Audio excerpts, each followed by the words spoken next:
most people, until they get to a certain point, they confuse this incredible love that is seeking expression in this world from inside of them. And they misinterpret it as they're wanting love. Say that again. That's another. Say that again. So most people, when they experience this enormous love inside of themselves that's waiting to be expressed, having to be expressed, they misinterpret it as want. I want love. I want people to love me. I want to love, someone special. I want to meet the love of my life. I hear this so often. You got to accentuate the positive.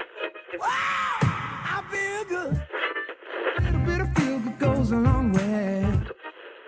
You're listening to Karen Swain, teacher of deliberate creation, accentuating the positive, showing you a way to a better life. Accentuating the positive, it's not this fad, it's sanity. Who in their right mind would accentuate anything else? If you feel like that's what you want to do. Hi guys, welcome to another show, Accentuating the Positive with Karen Swain. Boy, have we got a show for you today. I'm speaking with Michael Tamura. Look, we talked for about 2 hours. I'm doing this after we've finished recording. And I have to say, it's worth listening to every second of Michael Tamura. It's absolutely profound. So many aha moments. Bill Bennett told me he was amazing and he was not wrong. Bill Bennett, who I spoke to a couple of weeks ago about his movie PGS, Personal Guidance System, and he spoke to like over 86, 89 different spiritual teachers across the world. And he said, Michael was one that made a huge impact in his life, and he's not wrong. But I just wanted to check in and ask you to remember to subscribe and like and to leave your comments under the YouTube or in the iTunes, or you can send us an email if you have some questions, but also to sign up to our mailing list. I've had some specials on personal sessions, guidance sessions, and some of the courses that we put on. So if you want to hop on board for the specials and learn more about that, and if you want to deepen your spiritual practice and tap into your intuition or higher self or your guides, your mob, as I call them, you can do that with personal guidance sessions and also the online gatherings we have. Next year, we're going to be putting on some more seminars, online seminars, being more structured in our teaching about how to tap into your own personal guidance system.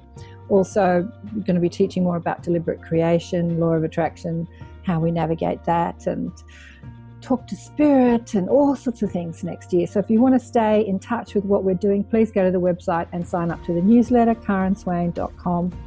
Stay tuned for Michael and remember to listen all the way to the end, because he just keeps aha moments. They just keep happening. Every time he just speaks and I'm like, oh my God. He's such a wonderful spiritual teacher, such an incredible human being. We're so lucky to have him here on earth. He says that his voice is a bit staccato because he had an operation on his vocal cords lately.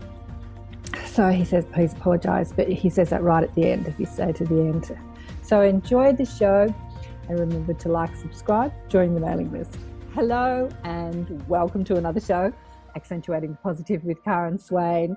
I'm so delighted to introduce you to Michael Tamura today. Hello, Michael. Welcome to the show. Thank you. It's great to be on your show, Karen. And, Michael Tamura today, like tomorrow today. Oh, tomorrow. What about that? Michael Tamura. That's very Australian. Like, I'll do it tomorrow. That's very Australian. Yes. Very clever. Michael Tamura. Yes. I was just telling Michael that the cats come to say hello. I was speaking to Bill Bennett about his fabulous movie Intuition, PGS, your personal guidance system. Intuition is your personal guidance. And we were talking about how many people he had on the film, and of course you're in the film, but he said I interviewed like 86 or 89 people and a lot of them hit the editing room floor. But he just a little off the cuff thing, he said, the one that made the most impact in my life is Michael. He really helped me. And I thought, right, got to speak to Michael. Let's check out Michael, shall we? So it's been a pleasure to check you out and see you. Wow, you're amazing, amazing man. Let me just tell people about you. I'm going to read your bio here. celebrated spiritual teacher, clairvoyant, visionary, and award-winning author of You Are the Answer, Discovering Your Soul's Purpose, discovering and fulfilling your soul's purpose. Michael, you obviously grew up in Japan, and Michael lives the miracle, spiritually aware from a child. You see everyone as they are, the immortal soul, and you guide thousands of people to their healing, awakening, and true life purpose, drawing from years of intensive training, profound past life recall, which is interesting. We'll chat about that. And I've lost my place now. Nightly out-of-body sojourns, 4 decades of teaching and giving clairvoyant counselling, and a lifetime of extraordinary experiences, including having physically died 3 times in full consciousness. I've actually watched a couple of shows with you talking about, I thought you had 4 near-death experiences. I have 5 now. That's probably a little bit older. Got to update your bio. You've had... Anyway, we'll talk about that too. Born and raised in Japan, yet educated in American schools, Michael has spent a lifetime bridging gaps, not only between the East and West, but between men and women, young and old, heart and soul, life and the afterlife, and above all, between humanity and divinity. Oh, that's beautiful. Beloved, he's beloved around the world, spiritual teacher, clairvoyant, yeah. And of course, as I said, I found out about you through Bill Bennett, the beautiful Bill Bennett. Yes. And you've been on a lot of shows. You've been featured on CNN, NBN, the Lisa Show, the New Ricky Lake Show. Oh, look, all these Earth, Gaiam. You've been on Gaiam TV, The Aware Show, Hay House Radio, ABC News. You've been around, Michael. Well, when you get as old as I am, you get around. You don't look old at all. How old are you? Turned 65 this year. Spring chicken. But, you know, you've had all these amazing clairvoyant experiences, and I wanted to address that today, because there's so many people are awakening to their, let me put it another way, their clairvoyant, intuitive experiences are coming on tap as they meditate. You know, everyone's meditating more and doing yoga more, and they don't know what's going on. So I really wanted to address that in this conversation today. Mm-hmm. We can go over your near-death experiences too.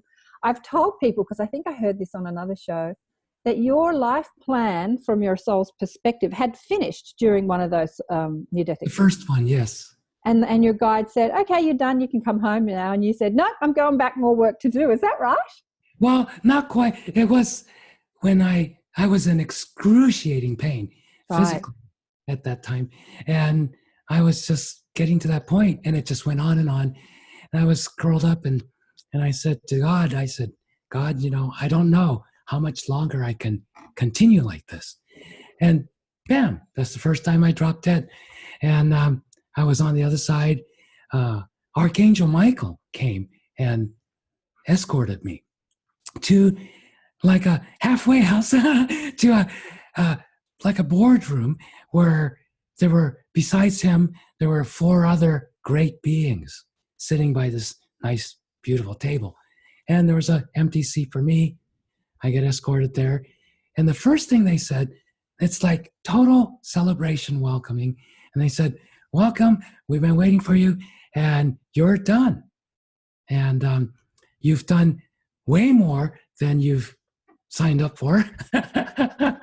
And so you're free to stay on the side, work with us, continue your work as a spirit guide, and or you can go back, because you know you're free. You can do whatever you want. And the funny thing is, when you're in that space, I mean, there's no pain, there's no darkness, there's no time. So I'm sitting there drawing a blank of, it doesn't matter to me. Either way, I can stay here, I can go, same difference for me. And then I'm getting, here's my chance. Here's 5 incredible, magnificent beings of wisdom sitting there. And I said, okay, what do you guys think? You know, is it better? Would it be more beneficial, not just to me, but to anybody involved in my life, if I stay here and work with them from spirit, or if I go back in the physical and work there? And they didn't miss a beat. They just said, all in unison, they said, if you go back, you'll be of so much more benefit. So there, making a decision like that is easy. I didn't have to think twice.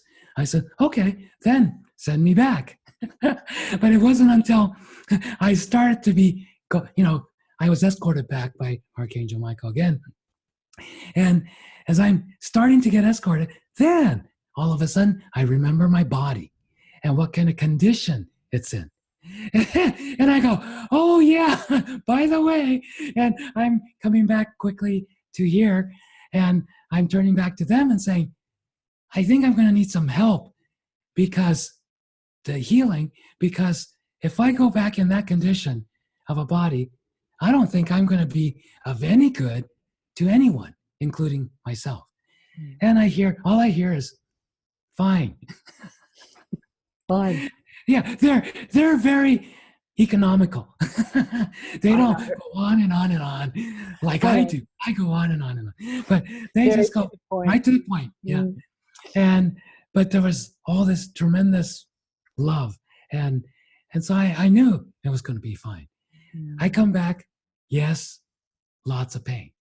But immediately in my left ear, I hear this voice going, go to the computer and look up uric acid.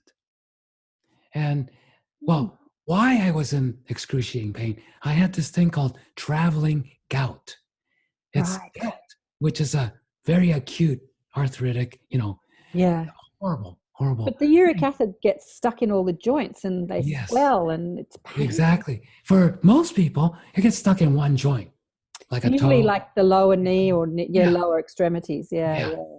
Mine was in every single joint, including the sutures in your skull, and the little bones in the ear. I mean, it was bad. And so I had done enough research up to that point where I could get a PhD in goutology. Goutology. So when I hear this, go look up uric acid, I'm going, I know about uric acid. He said, just go look it up. Okay, on the computer. Great. I go Google uric acid, same stuff. I've already read everything. I've already looked at everything. It's all on there. But I always ignore the commercials, on the right side of the screen. Yeah. They have paid advertisements, right? Yeah. I never looked at that. But something turns my head over there, and at the top of it, I see this ad that I've never seen before. And it's a new product that just came out at the time, maybe like a month before. So I never heard of it. And I said, maybe that's it. I click onto it. This kind of a very basic website. You can tell they just got started. And so it's mostly, text heavy, but I read it and I'm going, whoa, it's written by the founder. And he had gout as bad as I did. Wow. And he scoured the earth in search of more natural answers, herbs and things like that. So he tried out everything. And then finally, he came down to 5 ingredients that helped him heal his gout. And the 5 ingredients he listed right there, because he said, well, even if you know what these ingredients are, if you don't combine it in the right form, in the right way, it doesn't work. It's magic. Well, I read the 5 ingredients, and they were very common: garlic, aged dried garlic, yucca plant, yucca root, milk thistle, what do you call that? Cumin, cumin. Yeah. Turmeric? And turmeric. Yeah. And one more thing. Or was that? No, it was one more. Ginger? No. But whatever it was. Anyway, we can Google it. Yeah. And I said, wait a minute. I've kind of reviewed my diet and what I've been intuitively taking in more and more. Garlic, but mine wasn't dried aged garlic. It was raw garlic and, cooked garlic and stuff. I just was putting it in everything. And then milk thistle was something my younger son, who was into a lot of nutritional stuff, told me, try out some milk thistle. It should be good for you. So I started using milk thistle extract. And then I was using a lot of turmeric, putting in everything. Not because I liked the taste. I just knew I needed more of this stuff. The only thing out of all that, the 5 ingredients I hadn't gotten to was yucca root. Yeah. It's not that easy to get from grocery stores, right? But I thought, okay, he's onto something, because intuitively I knew these are the same substances that my body needed.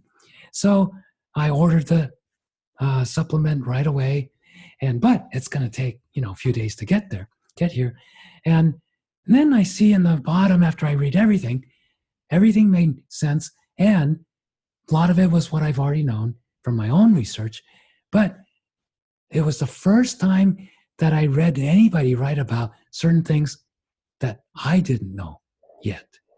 And so I thought, okay, this guy has done his homework. So I order it, but on the bottom it said, if you have any questions, email me. Okay?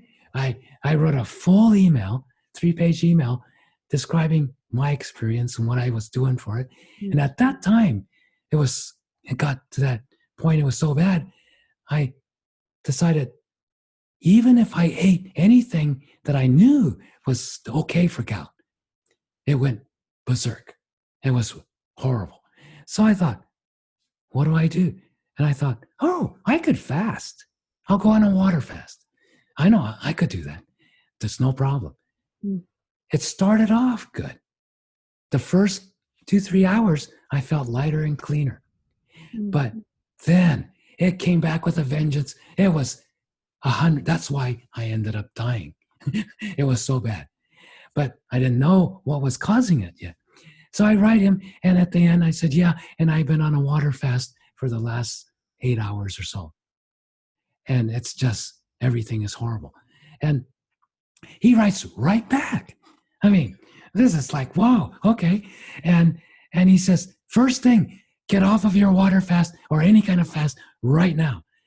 He said, you would do better to eat half a cow and drink a bottle of wine, which is both really bad for gout, than to be on a water fast.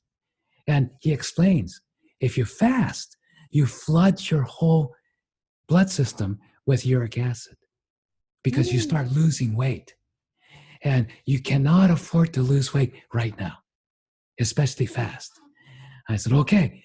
Then my next question was, there's nothing I can eat that doesn't make it worse. So he said, okay, you have to, I said, there's only so much iceberg lettuce I could eat. And that doesn't give me any real nutrition or, energy. And he said, no, you need to eat brown rice, but only with raw organic almonds. Don't eat those two things separately because it's not going to be good for you. Well, I've tried both separately and it wasn't good. But he said, together, okay? And then eat sweet potatoes. And organic would be better, but sweet potatoes, any way you like it, and put a ton of sour cream or yogurt. I thought, wow, a strange thing. But I did it, and that gave me enough calories and kept me from losing weight. Let me ask you, Michael, was this happening before you had your NDE or after, when you were having this part. Oh, the gout was happening long before. Yeah, the gout, but the healing, the diet. The diet, I was on a pretty strict diet to try to control this thing and keep it at bay for about 8 years. Well, why didn't your guides or angels just heal your body for you after you came back? If you've made... Well, yes, that's a good question, by the way, because some people, especially some people who've had near-death experiences, right? Yeah. Even one.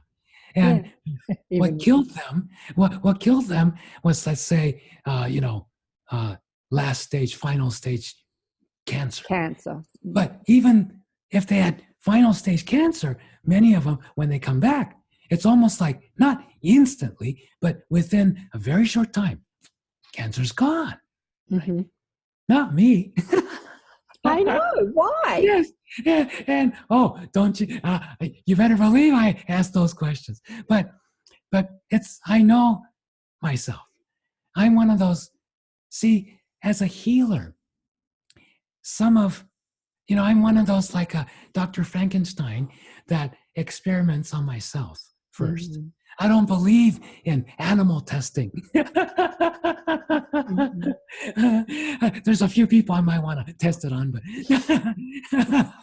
I don't believe in animal testing. But I do believe in trying it out myself. And I've always been like that, even when I was a kid. And I realized after going through, the death part wasn't a problem.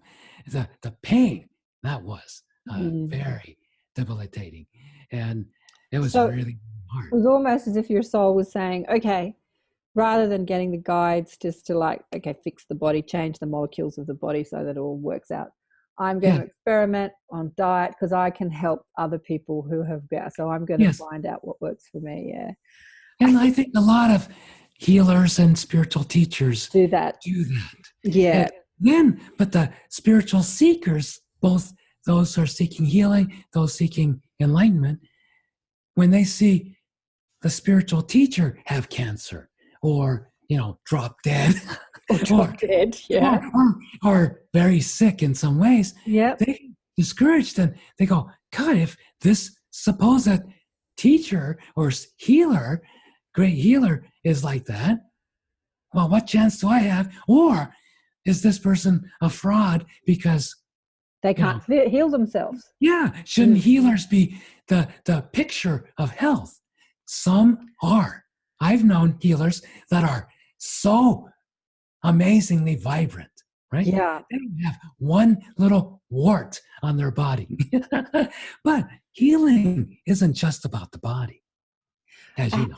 Absolutely. This is a question. Years ago, probably over 10 years ago, well over 10 years ago, my husband and I went to see Sai Baba. And he was old and sick, and everyone was in Sydney were like, oh, Sai Baba. We hung around with a lot of Sai Baba devotees, and they insisted we go see this amazing man, right? So he was old and sick and decrepit, and it took him like 20 minutes to get out of his little buggy and sit in the chair, and everyone applauded. And I thought it was hilarious because when he was younger, everyone would applaud because he did all these miracles. Now they applaud because he can sit in a chair. And he was so old and sick and decrepit, and he was like, but he's a guru. Why is he sick and it was exactly that question. Yes. Yeah. Yeah. And, we each have a different path. And like I mentioned, some healers are meant to be great medical doctors and work on the physical body, even if, a lot of spiritual people don't like medical doctors and allopathic medicine. And I'm not that fond of it myself, but I have great respect for doctors, and I'm one of the first to go to a medical doctor if I need body help, right? If I need surgery, I'm not going to do it myself. Plus, all my friends are great, psychics and spiritual healers and whatnot, so I can get everything I need amongst my own community. But somebody who's a specialist in certain aspects of body work, I'm not a specialist, and I never intended to be one. Uh-huh. So as a healer, my forte isn't curing cancer. Although, hey, there's been quite a few people I had just shook their hand or spoke to him for a few minutes or whatever, and the cancer's gone the next morning. Mm. But did I do that? No. That person, that soul was was part of that type of dramatic miracle healing, where a physical condition. Oh, one time I gave communication to this blind girl, and then in the middle of it, her sight came back. And she had been blind for 10 years, right? Completely blind for 10 years. And next thing, while I'm talking to her, she's looking over my shoulder and reading this poster, that the words on the poster, and she's crying. And she goes, I can read, I can see. And I go, what are you reading? Oh, hey, you can see with your physical eyes now. And so all I did was one little thing. And when those kind of dramatic physical miracles happen, usually I'm the lucky one that they've gone through everything they needed to get through to get to me. And all I do is say hello to them, recognize them for who they are as spirit. And I give them kind of an internal permission. Hey, you got all your ducks in a row. All you have to do is push the button. And I usually can give him the communication, information, or exercise or whatever. And they push the button. And the miracle happens. But I can't take credit for that because I didn't do anything. I'm like the last person in the reception line shaking their hand saying, nice to meet you. And then the miracle happens. It's really about their journey, isn't it? Because, you see this with people that go to see John of God in Brazil. Like because of all the miracles that happen, people go expecting a miracle. But like you said before, healing is not just about the physical body. It's about the emotional, mental, etheric, there's so many parts to us that can be distorted due to past lives, ancestry stuff, we're so big. And so the healing is happening on all these layers before this physical body. And a lot of people that go to John of God don't heal, but they are profoundly changed. Exactly. Yeah. So that's what you're talking about when you talk about healing. Absolutely. About the physical because body. Every single one of us, doesn't matter who, doesn't matter your life, lifestyle, anything, every single one of us is here to learn. Yeah. So, some of us learn through getting sick physically. Others of us learn through having called accidents. Some of us learn profoundly because we get married thinking this person is the love of my life. And then you get dumped, or you just can't handle that person and scream and run away. And then something happens. So it doesn't matter how we go about it. We each have our way, just like some people go to art school to learn. Others go to medical school to learn. Others go to liberal arts and learn all the general studies. So we all have our different ways. And as you say, we're here to experience. And so we were having a chat before, I pressed the recording about Mum, who died at 50 of cancer, and now she's back. And she's, this young adult fulfilling a whole lot of desires that she didn't fulfill in that last lifetime. But one of the desires, obviously, when you're sick, when you experience illness in a lifetime that you don't heal from, in that next lifetime, you really address that. And so I'm interested to see how she's going to be addressing, the past life of dying of cancer and how she's going to address, because she's fulfilling all the other sort of more, I wouldn't call them superficial, but they look more superficial, career and all that sort of other stuff. But even that is really important, because when you fulfill, karma is nothing more than desire. A continuation of desire. Yeah. So through a lifetime. When you have a desire, doesn't matter what the desire is, but you have a desire, then if you fulfill that desire, let's say, I want to win the Olympic gold medal in javelin. and I train, I practice hard, I devote my life to, doing this, and I go out, I get selected for the team, blah, blah, blah, and I get to the finals, and then I trip and I can't even throw the thing, and I fall on my face. Well, that isn't the karmic part.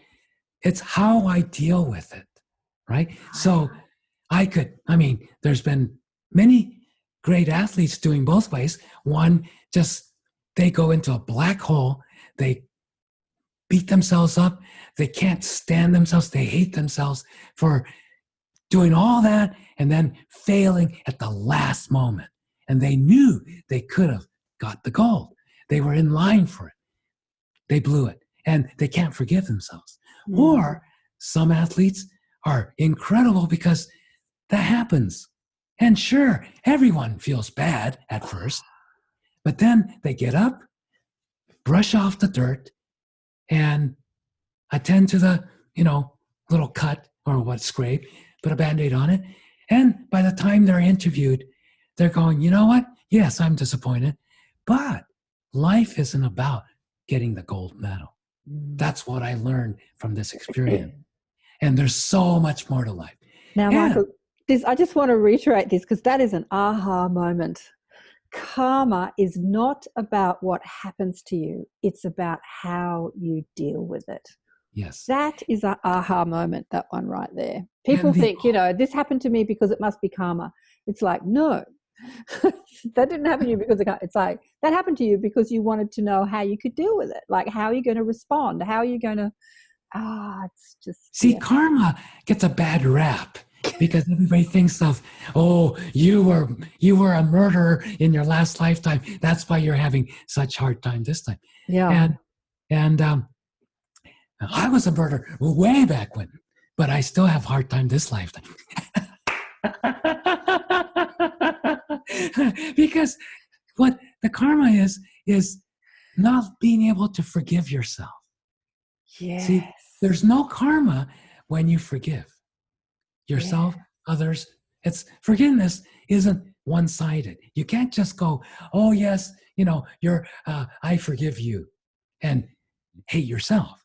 Or you can't go, I can't stand you, but I'm forgiving myself because I'm fine. Yeah. It doesn't work that way. Oh, I want to tell you a little story. We're way off track what I want to talk about, but that's fine because I knew this would happen. I knew you had so much to say and it would bring it.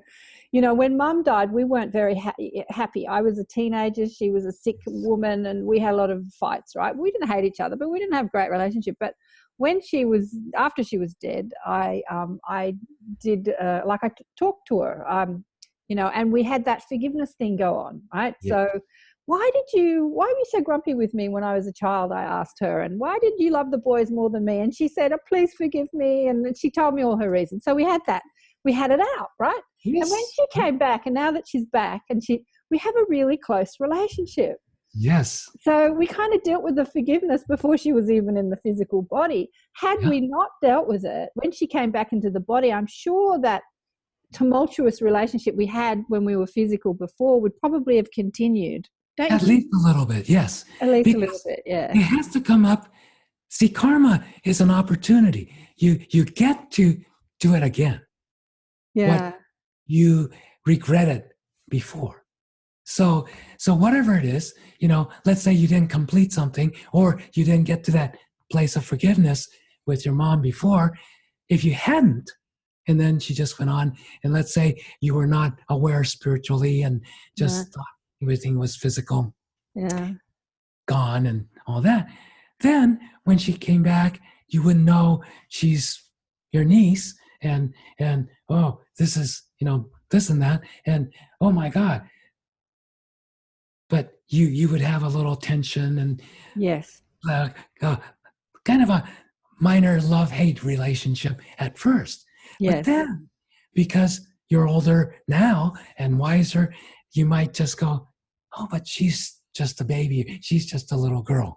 And then, you start to see her more for who she is rather than what she does or how she does it. Exactly. How she reacts to things, her personality. Exactly, which is the way you see people. I love this. This is the way you see people. It says in your bio, like that you don't actually see the personality, you don't see the stressful thoughts or the subconscious limiting programs. You see the soul choosing to have and when you meet people, you see, I like to think I do that too. Yeah, you do. And, thank you for that. But because I think I do that, I feel like I do that. But tell people how they can do that more. Like, how can people do that more and not be sort of deluded by the personality who's being nasty to them or being violent to them or whatever? That's very simple, actually. I mean, just looking at you, how do you do it? Well, the first thing I see how you do it is you're interested in people.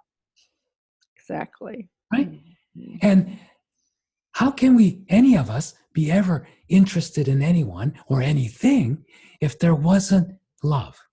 Yeah. Right? I'm not interested in anything I hate.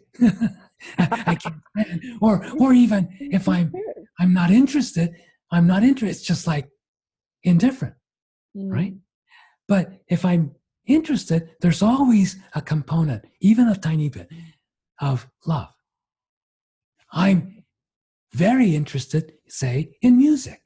Yeah. I love music, Mm. right? But more than anything, I'm most interested in God, Yeah. spirit, whatever you want to call that. Yeah. And so that is my overriding interest. That's what I love the most. And that's why I see auras in people. I Yeah. see the light that people are, because that's what I love. That's what you're interested in. Oh, that's so brilliant. Because that's your passion. That's your purpose. Yeah. And So just you like see the God in everybody. You see their higher self, their God essence. first. See the God first. You see that first. Yeah. Right. And then it's, I've known very sensitive psychic people who are like me, like that, but that's all they see. And they forget this person has a personality as well. Mm-hmm. And this person may be a lot more in their ego personality right now than they are their spirit self. Mm-hmm. So if they don't see the whole thing, since they're here in the physical, that ego part of the other person could wipe them out. They could pull out a gun and go, bam, you're dead. And that person, of course, probably would be able to forgive, but go, oh, I have to start another lifetime. Yeah. Oops. I didn't mean to get knocked off just because I told this person what they couldn't have. See, this is something I'm sure you've experienced time and time again throughout your life, being a healer as you are. You're a giver. You want to give. And on top of which, you see what people need. You might not see 100% of everything, but you see enough of what they need right now, most. And so you go, oh, let me give that to you if I have it, or let me tell you what you can do to get that, or whatever. And maybe earlier on in your life, especially 3 out of 5 times, they might have just slapped you, energetically, says, get out of my face. Or at least just go, oh, I have an important date. I have to go to, see you later. And they're gone. And you go, did I say something wrong? No, it was you gave too much. Oh, interesting. So some people, like, for example, it's, you might be really appreciative to somebody, and you go, what can I get this person? And you love roses, so you go get the finest dozen roses at the florist, pay a lot of money, get it all nicely wrapped up, ribbon, and present it. This person gets instantly angry at you and throws those roses down on the floor and goes away and says, I thought you were my friend. And you don't know what happened. You later find out they're deathly allergic to roses. Oh, right. Yeah. But how are you to know? So right? what you're saying is we give to others what we most are interested in or appreciate, as you say. Like you're saying, I love music, but I most love God. So I give God to people. But you're saying, but not everybody, like Rosie, can have it. Yes. Yeah. That's Some people mistake a lot of spiritual awakening people and healers make. It's a big mistake. I've made it many, many times, so I know. As you know. And so how I deal with it is, well, I've had so much experience with this. Yeah. I can handle people getting upset with me. Right. I don't take it personally. Because I know what I'm doing. I'm pushing it. When I see somebody, I don't usually do this with just a total stranger, but if I see someone who's coming along and this is the opening for pushing the envelope just a little bit. If I push too far, they won't ever talk to me again. But if I push it just a little bit beyond their comfort zone, but not too uncomfortable, they're going to be kind of brusque with me at first, but 3 days later, they're going to call up or they're going to say, oh yeah, hi Michael, nice to see you. All that's under the bridge, all the water's under the bridge. They don't even remember they got upset with me. They got past the comfort zone and got comfortable in this new space. Even though it's just a little bit, they grew. So in those situations, I'll do that. But how anyone who's watching this could start to notice, you don't have to be clairvoyant per se, although everybody is. But you're going to pay attention. Then if you start to, in your enthusiasm, you start to give to somebody, even just love or communication. It's a nice day, it doesn't matter. And then you notice the other person is getting a little bit fidgety and uncomfortable. The normal reaction that a healer person has is, oh no, I meant to cheer her up. She's getting more uncomfortable. So I have to do more. I have to give more. I have to do better. Wrong. Pull back. Go back. Yeah, you just already gave too much. Right. So sometimes just how enthusiastic we naturally are is too much for people who are in a great deal of pain. That happened to me when I was doing a personal growth course when I was in my 30s. I started having these aha moments. Aha. And, knowing myself as love and being loving. And I was at lunch and there was this old lady who just hated me. She just hated everything about me, right? And I looked at her and I told her I loved her. And she just yelled at me, fuck off and go, I hate you. That perfect example. It was so funny. It was so violent. And everyone at the lunch table was like, oh my God, what did you say to her? And I told her I loved her. Yeah. That was not handle it. Yeah. That was such a perfect. Yeah. Great demonstration. And in fact, we were talking about your mother when you were growing up. Part of that tension and some of the areas where you couldn't get along with each other was that your mother had a lot of pain. Oh, yeah. By the time you arrived, she already had a lot of pain. She did. And, actually, her getting the cancer was part of her healing. Wow. That wasn't because she was bad or she had bad karma. No, it was karmic in some ways, but it's not because of anything bad, negative. It was part of her healing.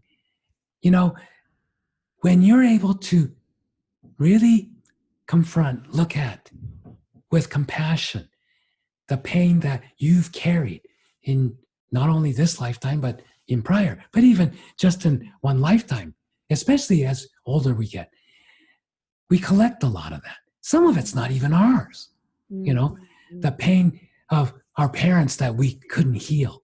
And we were angry with ourselves or disappointed with ourselves because we couldn't save them. Things like that. We carry that until we're able to let it go, forgive. And so your mother already had a great deal of emotional pain, especially. When you came in with both guns loaded. You were like Annie Oakley, or whatever. And you have so much creativity, lots of power, right? Creativity is power, creative power, energy. So you come with all this enthusiastic, creative energy. And to see an old friend that you really love, and you're going, hey, I'm here. We get to be together. And she goes, like that lady at the lunch, you go, I love you. And she goes, fuck you, get out of here, right? It's angry. Doesn't mean. Look, I don't want to make it about me, but hopefully this will help other people. What's really interesting, Michael, when I was born, I had eczema all over my face. Yes. And apparently it was in the thing, some people said to me it was like an X. And I'm like, really? And Mum apparently didn't pick me up for the first 6. She didn't pick me up. She didn't touch me. We had a nanny where Dad was quite wealthy, and she didn't pick me up. Apparently the nanny looked after me for the first couple of years. Apparently she hated me. So it's so interesting that you're totally talking about that. And did she really hate you? No. No. The hate was all the fear and the pain. That's all it is. So anytime we see people who are very hateful, and there's plenty in the world, they're in so much pain. So that's expressed as fear and pain. I want to go back because I know there are a lot of people dealing with, I've just on Facebook, friends, sisters are dying. Lots of people dying of cancer. It's just, I was looking this morning on Facebook at a beautiful woman called Karen Quant who left in October, a beautiful healer who left young of cancer, probably around the same age my mother was. And how is getting cancer part of their healing? Because I think that if people could look at people with illness and sickness and cancer and see it as part of their healing rather than as something, can you unpack that a little bit for us, please? Yes, because, when you have what's considered in our society at large type of, and people get angry at God because God, I've been a good person. Why do I have cancer and things like that? So that's fairly human reaction. Right. But in reality, everyone that I've ever known, they're really capable souls, really good-hearted, loving beings with cancer, right? In fact, every single one of those that I personally knew were tremendous spiritual healers. Right. And their cancer, this is one of the things when I used to, I don't do private sessions and stuff anymore. But when I used to, probably the most common physical medical type illness that people came to see me about healing was cancer, some sort of cancer. And that's how prevalent it was even back then. And so I had a chance to look at a lot of people with all different kinds of cancer. And one thing, after years of experience, I came to a real revelation that cancer is a community illness that's reflected in one individual. Okay, so once I realized that, it was in the middle of a healing session, it was one person, and I go, how come this person hasn't been able to heal herself more? And I realized, wait a minute.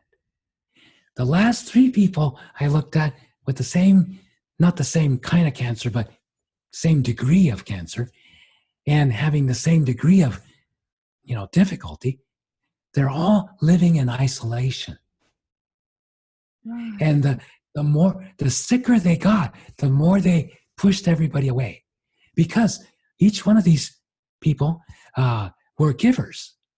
They didn't want to be a burden to, especially the people who can help them the most. You are so talking about a girlfriend of mine who died of cancer a few years ago. You're totally explain. She used to go and see John of God, and she used to take people to go and see John of God. And then she got this cancer and it didn't heal. But she lived. She did exactly that, Michael. She lived alone. She'd never married, never had children, and she pushed people away. And she was. Oh, you are so describing her. Yeah, interesting. And so when I saw that, and I go, okay, that's the missing link in the healing of cancer. Then I really start to review, and so much of the cancer people had. Remember, they're all healers. They care about everybody else, family, friends, especially people they love. And they were taking on so much of other people's energetic problems, emotional, mental problems, and pain. This is something I wanted to address today in today's discussion. This is big. Yeah. And so when I was working on those people, most of it was teaching them to let go of trying to save everybody else, trying to fix other people's problems. They couldn't help it. And so then I had to address, okay, why can't you help? You can't help but try to save that person. You chase after somebody because you know what's good for them. And you're trying to change them for the better. Can't do that. It's never worked, right? And every single one. Nobody's ever said it's worked a couple of times. No. Every time I ask people that question, has it ever worked? First, I ask everybody questions of, have you ever tried to fix somebody or make somebody better? And everybody raises their hand. Yeah. I said, anybody in here, has it ever worked? They know it. It doesn't work. We cannot. It's impossible, right? I don't say many things are impossible. This is an impossibility. You cannot solve someone else's creation, someone else's problem. They have to solve it themselves. But Yeah. you can facilitate. You can lead them. You can lead them to water. Guide them. You can guide support them. You can love them. You can do all kinds of stuff. Yeah. But you can't do it for them. Yeah. Now, what makes it so difficult for practically all of us, especially the more you care about everybody, Yeah. to let things be. Right. Let people go through their tantrums. Let people go through their illnesses. Let people go through their challenges. Because we haven't looked at the same in ourselves. So wherever we carry the same kind of problem, same kind of fear, same kind of anger, same kind of ultimately unforgiveness, where we haven't forgiven ourselves for that. We haven't forgiven ourselves for being incompetent, a failure, a coward, a chicken, whatever it was, making a big mistake and regretting it and being a disappointment, all that stuff, anything. If you're trying to help somebody who's having a hard time in life, whether it's a physical illness, emotional distress, relationship problem, financial problem, doesn't matter. And I find myself, I got to help this person. I have to drop everything, run to their rescue. No, that's a very common reaction, especially for healers. But no, wait a minute. Why am I doing that? Especially for a lot of people around my age that have very old and sick and infirmed parents too. Yes. I've got to drop everything and go and look after mum or dad or, Yeah. Well, if somebody calls me and says, Michael, you got to drop everything. I'm dying. I'm going to go, oh, great. See you on the other side. Bon voyage. Bon voyage. Yeah. I don't even have to pay you for the money I owe you if you go now. I don't have to pay you. I'm going to have a great time. Can I just tell you something, Michael? You're such an amazing man. You really are. Bill was right. Not that I didn't think he was. But this morning, I find myself looking at a girl called Karen who had died, as I said to you, in October of cancer. Now, she was a healer. She went up to the country and she created this healing sanctuary. And I always promised I'd come up and I never did. And then she died. And I'm like, damn, I should have gone up and spent some time with her. Anyway, I'm thinking about her obsessively this morning. I'm in the shower and I'm like, why am I thinking about Karen? Why today? And now I'm getting this, that she is here and you're teaching her in spirit. Like, not only are you teaching us fleshy people, you're also teaching people that have, and she's here for what you are saying right now. Yes. Oh my God, it's making me cry. Yeah, it's making her cry too. Yes, she's so appreciative. Right? And she's so like having aha moments of what you're saying. And she has a soul. She's an extremely bright being. She is. And nobody could understand why she died so young. Oh, yeah. Such a and part of the, you were talking about her isolating herself when she got the cancer and everything. No, this is another girl. This is another woman who died in October. My girlfriend who died a few years ago did. But this woman was surrounded by family. And the part that resonated with her is the part of her trying to fix everybody. Yes. But see, because she's so bright, and this is a difficulty she had in many lifetimes, where she's very clairvoyant, right? Yeah. She might not call it that, but she's very clear. She sees right into the heart of the matter. But how many people, humans, normal humans, could have somebody tell them the truth all the time? Not very. Yeah. So she got a lot of people upset with her. And she didn't know why, especially men. And sometimes her greatest love was freedom. She was a free spirit, right? She prized her freedom. So if somebody starts to encroach upon that freedom energetically, right? Not even physically, but energetically, she would start to go, okay, I have to have my space. I have to go out and take a walk, whatever, right? She's so sensitive. And that sensitivity is her great awareness as spirit. She's a natural teacher. In spirit, she's a teacher and a guide already. And when she comes into an incarnation, her life is about helping people, guiding people through dark times. Because she's like a lighthouse in the dark for the sailor to navigate through the storm. Yeah. But I feel like if you've tried to about Marie. There's a couple of them, but I'm just seeing all these people pulling up chairs and like listening to this conversation in spirit, like they're pulling up chairs and sitting down. I know, you're surrounded. You're surrounded. They're like, we want to hear what Michael has to say. They're all pulling up chairs and sitting down going, okay. But it's interesting that in spirit we're still learning, because a lot of people have NDEs talk about how, it depends where you go, because there's so many places we can go. But some people go to that all-knowing place where they're just like, oh my God, now I know everything. But some people don't, they're still trying to work it out from a limited perspective. So when they leave the physical body. I always teach people,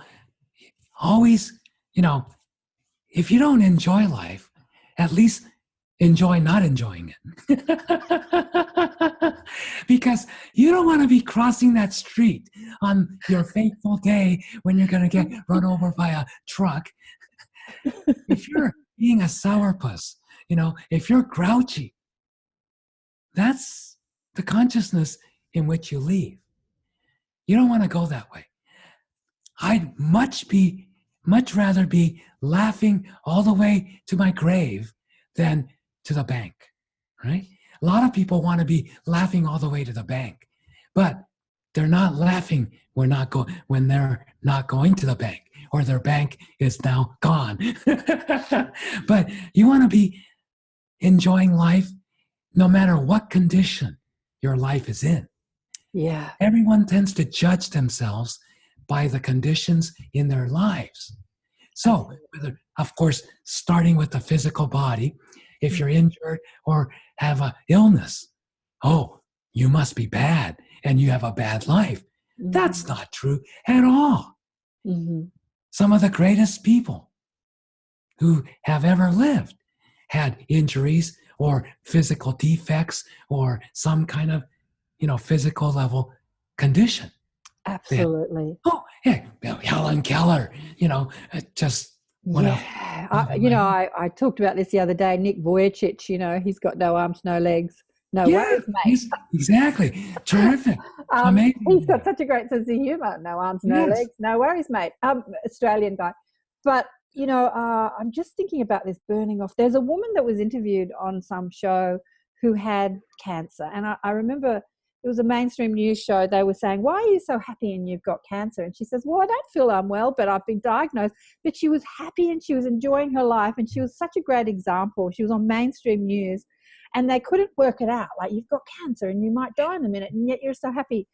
And it didn't seem to bother her. Like, I feel fine. But, and life's still to do. She was just such a great teacher for what you're talking about.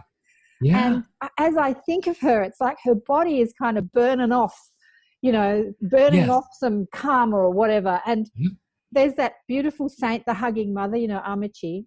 Yes. Who apparently when she hugs people takes on a lot of their disease And, Yes. and when she's tested, she's like running about 6 different, 7, 10, a dozen different diseases. And she's not bothered, kidney failure and cancers and lung failure and all this sort of stuff. And she's not bothered by it at all. Because she knows she's not the body. Yeah, exactly. If only we could get that, Michael. We got to get that, because we get so upset when the physical body goes wrong. Yeah. Yeah. And so, there's a lot of people in the world. Oh, before we move off of this topic we're talking about one's own physical body conditions, but right now, the conditions around the world, political, economic, it's what most people would consider terrible. and so many people are so emotionally distraught. Yeah. Because some of them, because they can see the writing on the wall, where's the world going if it keeps going this way? Or there's no end in sight. There's no salvation in sight, the way things are going. That's no different than the woman you were talking about who's just joyful, even though there's cancer. Yeah. Exactly. And even though over the longer period of time, the body's dying of cancer, but she's not going to go with a whimper. She's going to go partying all the way. Yeah. And partying, not in the sense of what people think of drinking and, carousing, but partying in the joy of spirit. Yeah. Of life itself. Yeah. And that's the same if it's happening in the body or in the body of the world. And all the conditions in the world, you have to be able to look at it the same way. Oh, sure, we have an economic collapse or climate change, or this political situation is terrible, and all these people are being murdered, and all these people are going bonkers and murdering people every day. I mean, you turn on the news, that's what you get. But it's not. We're not joyful about what's going on. We're joyful about life. The life that I'm living. That woman with cancer, she's living a joyful life. Yeah. Even with cancer. And that in turn adds to the joy, adds to the vibration, adds to the frequency that's here on this planet, that's here to address all the other things going wrong, whether it's climate change or politicians that are lying, or the cabal, or whatever, reptilians, whatever people talk about that they get upset about. Everyone's upset about something. The climate change is a big one. So when you're in joy, you're actually adding to the solution and not the problem by being upset about the problem. Absolutely. Yeah. And speaking of climate, that's the easiest physical condition to change by changing our consciousness. Exactly. It's one of the first things that changes. I mean, I see it all the time. Yeah. And it's not about getting 5 million or 100 million people together. No, I see it in a local thing. 5 or 10 people all of a sudden are in tremendous joy and celebrating life. And the storm dries up and the sun comes out. Or if the chemtrails disappear, everyone's on about the chemtrails. The skies are blue. Or on the other side, if everybody's been suffering through drought, and then all of a sudden it starts raining. Yeah, I know. Our consciousness creates. I want to come back to questions I think that I asked that we haven't finished yet, and that is healers that are taking on other people's suffering and getting all clogged up. So I've got my brother staying with me at the moment, and he's very depressed, and I've been trying to help him, and this conversation about throwing God at him and he's not interested right now, right? But I'm sitting on the bed and trying to help him, and my guides connected my energy with his so that I felt what he was feeling in his body, right? And I was in unbelievable physical pain as well as emotional pain. And I said to them, I don't want to do this. I don't want to do this. But they said, he's so stubborn and he's so resisting anything that you're like, he's so resisting any sort of help because he feels like he's not worthy of the help. He's given up. He told me he's given up. I'm not worthy. So I said, so what are you doing to me? And they said, well, we're using your body to try and affect some change in his. You know, we're kind of coming through you. And I said, I don't want to do that, because I was like burping and I had indigestion and I felt heavy and it was like not fun. But they were telling me that they were doing that. So they do that, right? Well, yes, but you also always have seniority. Yeah. Because you're the one who has to live with it. Yeah. And then So, shake it off. But a lot of healers are doing this like unconsciously, or they're not knowing they're doing it, because they're sort of so trying to get through to someone who's not listening, and they're taking on their pain. What do you say to people? How do they stop doing that? Like, how do they? Well, really it boils down to each person needing to recognize that the reason they're doing it is because they need to heal themselves. Right.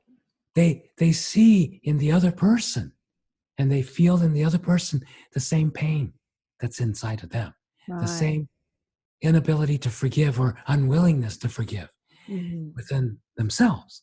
So they want to heal the other person so they'll feel better. But it doesn't work that way. If they heal themselves first, the other person will start to feel better. And will start to always, never fails.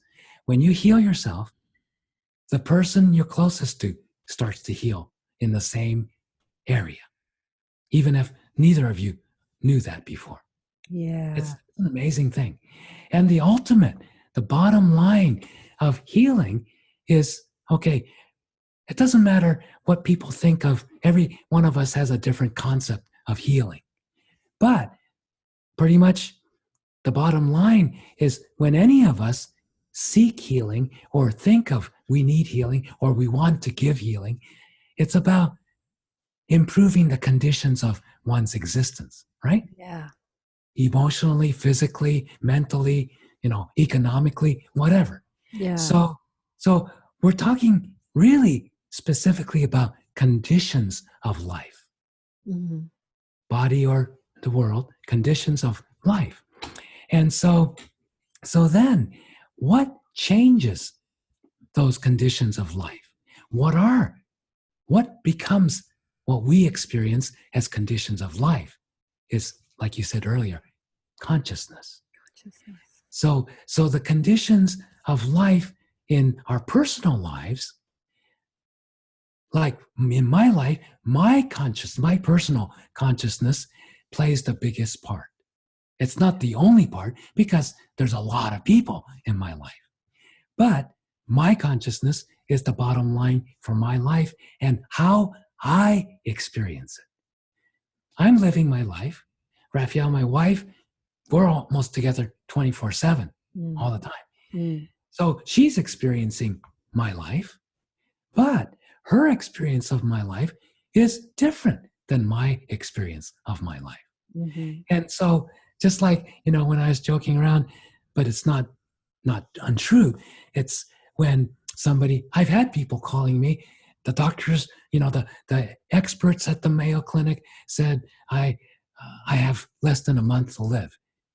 Can you help me? Oh, no, the first person that asked me that, he said, can you, what was it? Oh, am I going to die? And I said, of course. We're all going to die. Yeah, you're the three, expert who told you that, they're going to die too. Yeah. They might even die before you sometimes, we don't know. And he started laughing. That's what I need to do. When I teach, when I heal, if the other person doesn't start to laugh, at least a little bit, I don't even go any further, because it's not going to do much good, right? Being in amusement, having laughter is the first real step to true healing. That's because when you're laughing, you can't hold on. That's so while you're laughing, the anger's gone, the grief is gone, everything's gone, until you have to be serious again, because you should be in grief. You lost a major person in your life. While you're laughing, you can't. So many, tweetable moments, as Oprah would say, aha moments. While you're laughing, you can't hold on.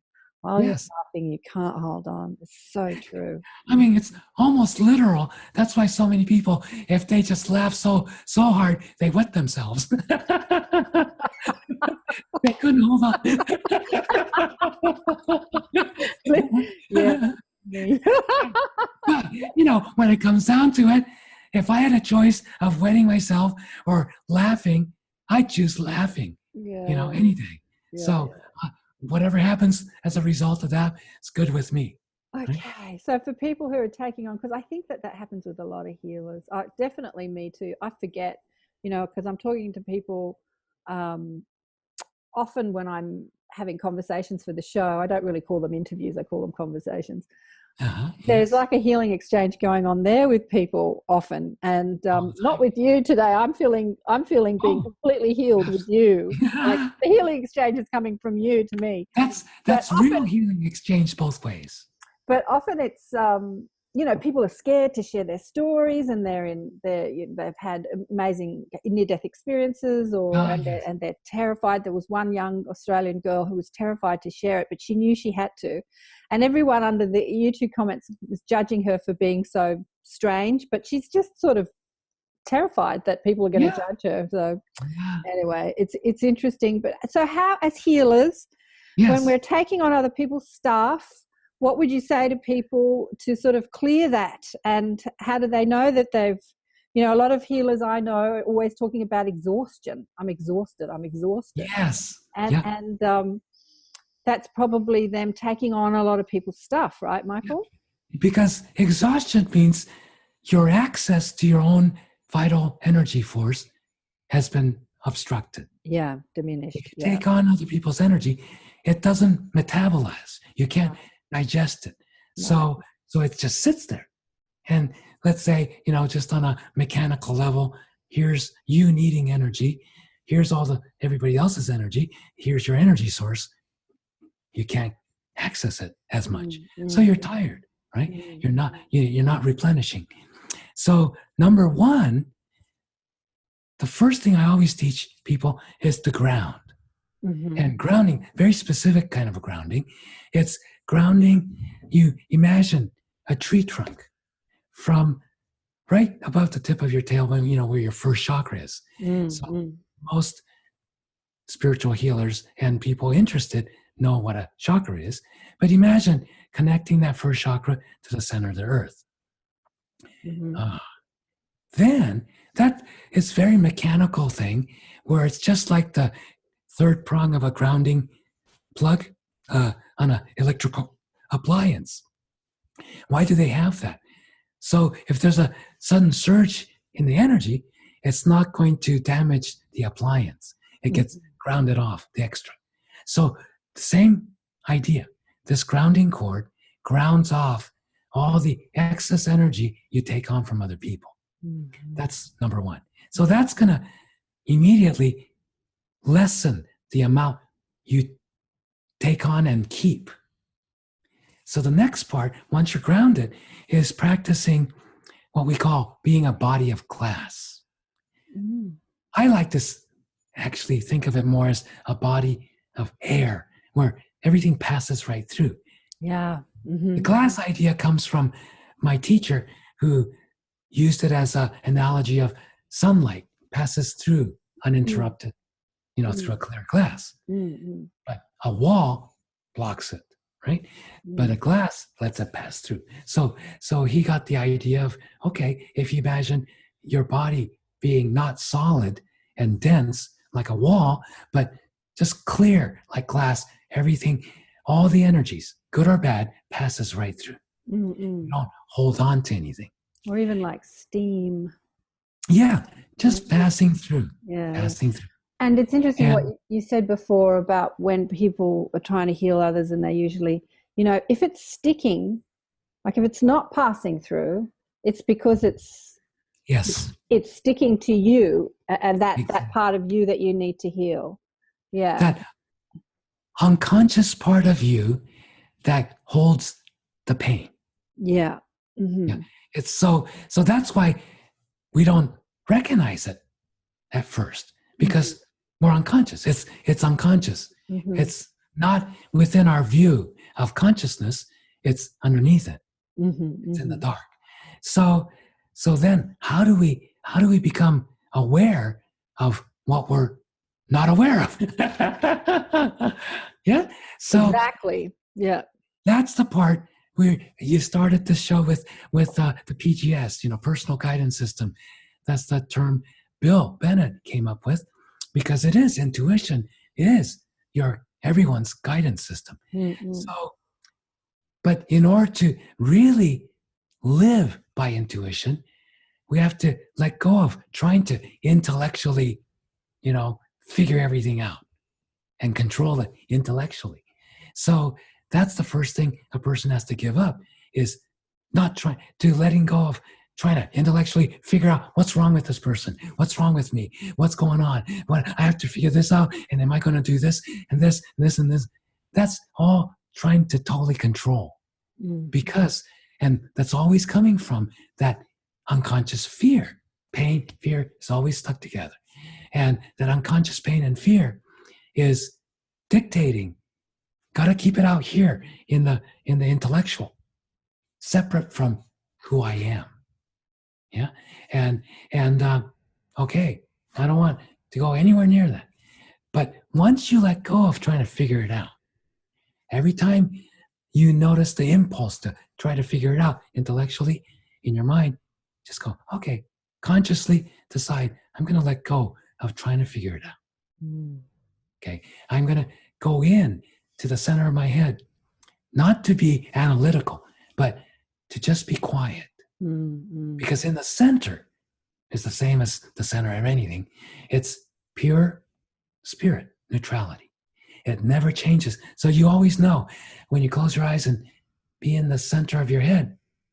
Oh, even though it's, I'm emotionally upset out here and all these thoughts are bombarding my mind, but inside, in the center, there's a little spot that's bright and totally still. It's completely, nothing is changing it. And so when I'm grounded to the center of the earth from my first chakra and in the center of my head, in this neutrality, I can let all the noise of the world go ahead and be noisy. I'm not resisting it anymore. I'm not defending who I think I am against all that bad stuff, right? I'm not threatened by it, because the center of your head, this neutral spirit, immortality spot in you, isn't afraid of anything. There's no death. It is absolutely certain there's no death. So there's nothing, there's no injury, there's no, pain, there's nothing. So it's not afraid of anything. It never defends itself. That's why we start to take over as we incarnate and have traumas and pain and injury and, hurtful emotional experiences. We start to protect ourselves energetically by building an intellectual fortress. Mechanism. Another tweetable moment, Michael, another aha moment. When you're connected to the light in the center of your head or your spirit or your soul, your higher self. Because when it's speaking to you, it never defends itself. It never defends itself. It doesn't even know what that is. When I was young and full of questions, I was given this mantra: I relinquish the need to know. Because I was so in my head about all this spiritual stuff that I was blocking my own inner wisdom, my own inner guidance, because I needed to know. Remember you said that your interest was God, and like mine too. It's like, I need to know, I need to know, I need to know. How does it work? And so I remember I drove it from Sydney to Byron Bay. It was a 12-hour drive by myself, and I just chanted that for 12 hours. I relinquish the need to know. It's not like I relinquish not wanting to know, but the need to know. Yes.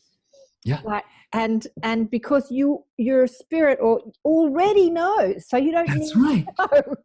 That's right. Get still. Yeah. Your knowingness and your answers, solutions are not in the future separate from you. Yeah. It's in you already. So you just have to find it. Not you have to get somewhere, do something to get there. And I don't know if it's the same with Australian kids sitting in the back seat of the car on a long trip. Are we there yet? Yeah, are we there yet? Are we there yet? I think that's universal. There were three of us growing up, you know, one of the marriages, and we had a lot of trips that we used to like, are we there yet? Are we there? Dad would practically kill us. Shut up! Yeah. You know, that's the one side is the enthusiasm. But back to the thing we were talking earlier about karma, starts with desire. We want something. Doesn't matter, anything. We want something. And once we want something and put it out, it naturally seeks fulfillment of that desire. It but naturally seeks fulfillment of that desire, even if it's over lifetimes. Over lifetimes. Over lifetimes. And that's why, yes, that's why, here's a little tidbit for people who tend to fantasize a lot, you know, about whatever. Oh, I wish. Fantasize means using your imagination to create what you can't have right now and go, oh, I wish. It's wishful thinking. I wish I could be a movie star. I wish I could be as popular as that person. I wish I could have that much money. You know, whatever. Everybody does that, especially as children. But a word of caution, your fantasies of this lifetime will become your reality of your next.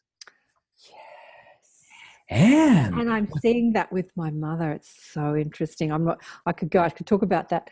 But, you know, a lot of the people that are attracted to my show and listen to me there are people that are either awakening. So their questions are more about, you know, how can I awaken more? How can I know who I am more? And then when they do reach a level, now they're wanting to help others. So it's like, how can I make a business out of being a healer or a teacher? Or, you know, that's a lot of fantasy. That's a lot of the questions that I receive from people. How can I, you know, change my day job and like make some sort of career or life from what I know and then helping others? What would you say? What would you say to those people about those fantasies that they have? Well, it's whether they're making it a fantasy or reality, right? So both require imagination. So they're imagining, this is what I'm here for, to heal people, to do this. But I want to do this full time. So I can't be having a day job and be exhausted at night and say, okay, now I'm a healer and people can come see me all night long to give healings to. Some people manage to do something like that. But I made that decision when I was 20. I'm here to heal and teach. So I can't be dividing myself into having a day job flipping burgers or anything and making enough money to live on, and then on weekends and weeknights do my work. No, I'm doing this day and night. Right? So I committed myself. It was not a fantasy. I'm going to find a way to do this. And then that led me to finding a teacher who said, oh yeah, this is what you have to look at. And who recognized clairvoyance and that we're all clairvoyant. But he also knew there's a lot of clairvoyants who are terrific clairvoyants, but they don't know how to teach other people to be clairvoyant. Exactly. That was his gift. He knew how to teach the most beginning person who just was interested, sincerely interested in being on a spiritual path and seeing the truth, seeing God, seeing the light. And he would train them to be a clairvoyant reader or a reader and a medium and all kinds of things. And in the course of that, they might have started off. A lot of people couldn't have God right at the beginning. So he didn't talk a lot about God. He just said, hey, I'll teach you how to read an aura. But in a couple of years, they're reading people's auras. And once you pass the physical and personality, everything out here in a person, you can't be doing hundreds or thousands of aura readings and not get close to God. So that's, That's one of the things that he was tricky at that. He just taught the beginning. And then by the time somebody became a professional level, capable clairvoyant aura reader, they're already way along their spiritual path. Yeah. And they're able to now seek God on their own and start to experience what spirit is on their own without just listening to some spiritual teacher saying God is blah, blah, blah, and spirit is blah, blah, blah, and turning it into an intellectual concept and getting stuck. So the experience for each of us is the most important. We can experience the truth for ourselves. Other people don't have to agree with it, but nothing can shake our certainty because we already know it. We already experienced it. Somebody coming along and saying, wow, I'm the top scholar of, I can quote you verse and, paragraph and verse. This is what it is. And you just go, okay, you can have that. I can respect that.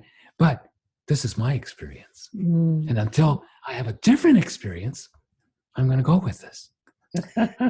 I think that what you said before, tweetable aha moment, every desire seeks to fulfill itself. I think that if we remember that, in no matter what we're desiring, whether it is to make a career or out of our newfound awareness or whatever desire it is, or to be enlightened or to heal, but that desire that seeks to